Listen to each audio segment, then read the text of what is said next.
तो स्टूडेंट्स, हमारा अगला टॉपिक है न्यूक्लियस एंड माइक्रोबॉडीज।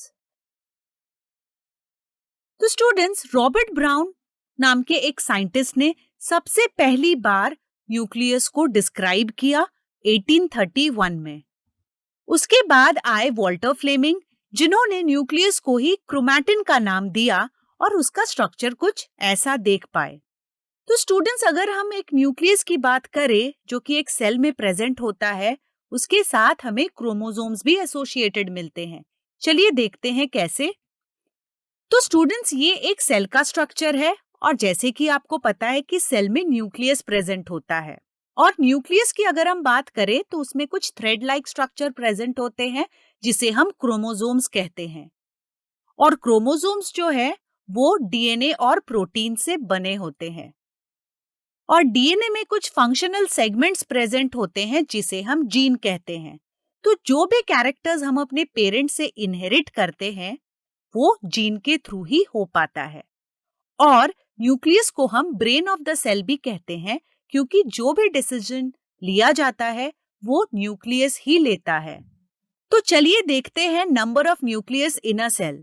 तो बहुत सारे नंबर ऑफ न्यूक्लियस हम देख पाते हैं एक पर्टिकुलर सेल में, या फिर कोई पर्टिकुलर सेल में न्यूक्लियस नहीं भी हो सकता है। तो चलिए देखते हैं।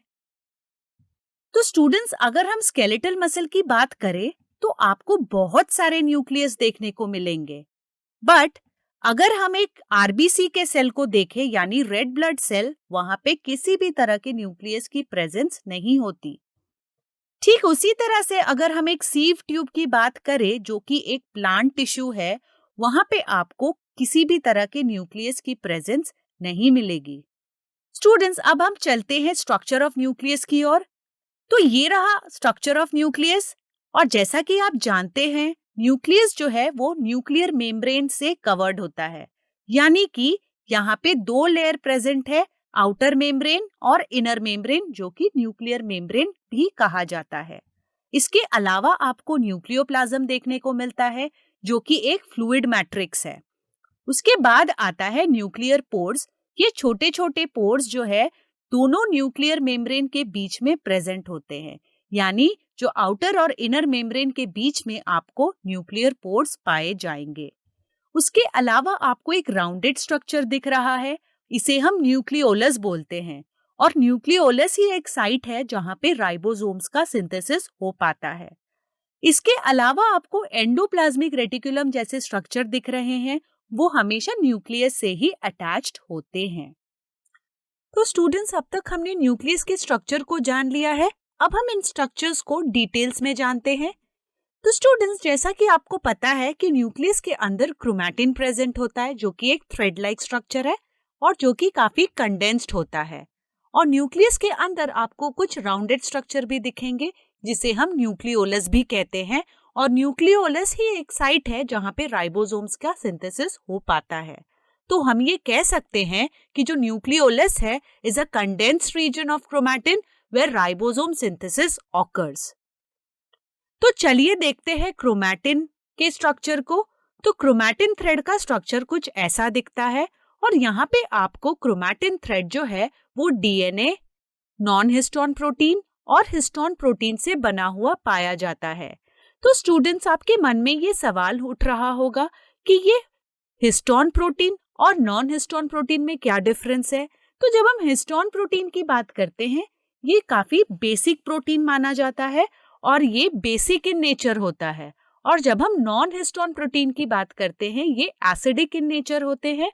और हिस्टोन प्रोटीन के अलावा जो भी प्रोटीन लेफ्ट आउट हो जाता है उसे हम नॉन हिस्टोन प्रोटीन भी कहते हैं। तो स्टूडेंट्स, सेल जो है वो रेस्टिंग स्टेज में भी पाया जाता है और डिवाइडिंग स्टेज में भी देख पाते हैं।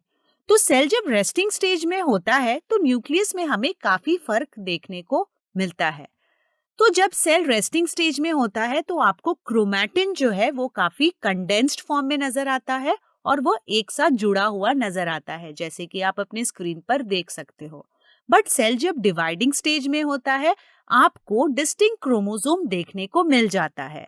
तो हम ये कह सकते हैं कि सेल जब रेस्टिंग स्टेज में हो तो आप क्रोमैटिन देख पाएंगे, या फिर सेल जब डिवाइडिंग स्टेज में हो आपको क्रोमोसोम्स विजिबल मिलते हैं। तो स्टूडेंट्स, अब हम स्ट्रक्चर ऑफ क्रोमोसोम्स को जान लेते हैं। तो अभी आपकी स्क्रीन पर एक क्रोमोसोम का स्ट्रक्चर नजर आ रहा है। यहाँ पे जो थ्रेड लाइक स्ट्रक्चर है इसे हम डीएनए थ्रेड कहते हैं, और इसके अपर वाले आर्म को हम पी आर्म कहेंगे और इसके लोअर वाले आर्म को हम क्यू आर्म कहेंगे। और यही जो दो क्यू आर्म है इसे हम टू आइडेंटिकल क्रोमैटिड्स भी कहेंगे, और इसके सेंटर में आपको सेंट्रोमियर प्रेजेंट मिलेगा। अगर हम एक क्रोमोसोम के स्ट्रक्चर की बात करें तो आपको काइनेटोकोर्स भी मिलेंगे जो कि सेल डिवीजन में हेल्प करते हैं। तो स्टूडेंट्स, अगर हम based on position of centromere की बात करें तो हमें डिफरेंट टाइप्स ऑफ क्रोमोसोम्स मिलेंगे, जैसे कि मेटासेंट्रिक। मेटासेंट्रिक क्रोमोसोम में अगर आप सेंट्रोमियर के पोजीशन को देखें तो वो बिल्कुल सेंटर में प्रेजेंट है, और अगर हम इसके पी और क्यू आर्म के लेंथ को देखें वो भी इक्वली है। अगर हम सब मेटासेंट्रिक की बात करें तो यहाँ पे सेंट्रोमियर का पोजीशन अगर आप देखें तो वो इस तरह से है कि जो पी आर्म है वो थोड़ा छोटा है क्यू आर्म के कंपैरिजन में। अगर हम एक्रोसेंट्रिक क्रोमोसोम की बात करें तो यहाँ पे जो पी आर्म है वो काफी छोटा नजर आ रहा है क्यू आर्म के कंपैरिजन में, तो इसे हम एक्रोसेंट्रिक क्रोमोसोम कहेंगे। ठीक उसी तरह से अगर हम टीलोसेंट्रिक क्रोमोसोम की बात करें तो यहाँ पे आपको पी आर्म नजर नहीं आएगा, यहाँ पे सिर्फ क्यू आर्म ही नजर आ रहा है जो कि सेंट्रोमियर से अटैच्ड है। तो स्टूडेंट्स, जब हम न्यूक्लियस को स्टेन करते हैं तो कई बार ऐसा भी होता है कि कई सारे क्रोमोसोम के स्ट्रक्चर स्टेन नहीं ले पाते, और ऐसे स्ट्रक्चर्स को हम सेकेंडरी कंस्ट्रिक्शन या फिर सैटेलाइट भी कहेंगे।